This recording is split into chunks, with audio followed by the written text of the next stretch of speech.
ঈদের সিনেমা মানেই নতুন গল্প আর বাড়তি চমক। সেই তালিকায় এবার যুক্ত হচ্ছে আফরান নিশোর নতুন সিনেমা দম। সত্য ঘটনা অবলম্বনে নির্মিত এই সিনেমার অফিসিয়াল পোস্টার প্রকাশের মধ্য দিয়ে শুরু হয়েছে আনুষ্ঠানিক প্রচারণা।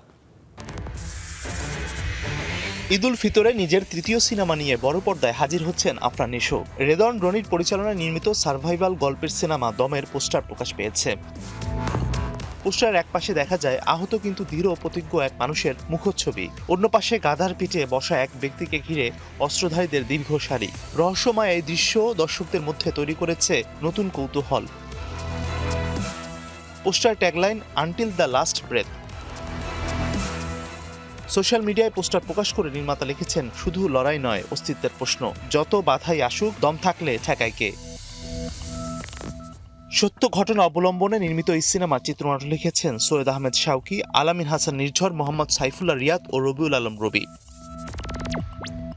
দম সিনেমার মাধ্যমে প্রায় এক দশক পর চলচ্চিত্র পরিচালনায় ফিরছেন রেদন রনি। সর্বশেষ 2016 সালে মুক্তি পেয়েছিল তার নির্মিত সিনেমা আইসক্রিম। নির্মাতার ভাষায় এটি একজন সাধারণ মানুষের জেগে ওঠার গল্প, power of a common man.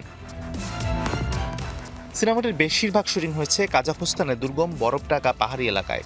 সীমিত সুযোগ সুবিধা ও শারীরিক ঝুঁকি নিয়ে শুটিং করেছেন শিল্পীরা। শুটিং চলাকালে পাহাড়ের ধারালো পাথরে হাত কেটে গেলেও শুটিং বন্ধ করেননি আফরান নিশো। ব্যান্ডেজ বাঁধা হাত নিয়েই শেষ করেছেন পরবর্তী দৃশ্যের কাজ। দম সিনেমায় আরও অভিনয় করেছেন চঞ্চল চৌধুরী, পূজা চেরি ও Dolly Johur. SVF, alpha I এবং চরকির যৌথ প্রযোজনায় নির্মিত সিনেমাটি মুক্তি পাবে আসন্ন ঈদুল ফিতরে। বাস্তব ঘটনা, সার্ভাইভাল গল্প আর ভিন্ন ধর্মী নির্মাণ, সব মিলিয়ে ঈদের সিনেমার দৌড়ে দম কতটা আলোচনায় আসে এখন সেটাই দেখার অপেক্ষা। Mazharul Tamim, star entertainment.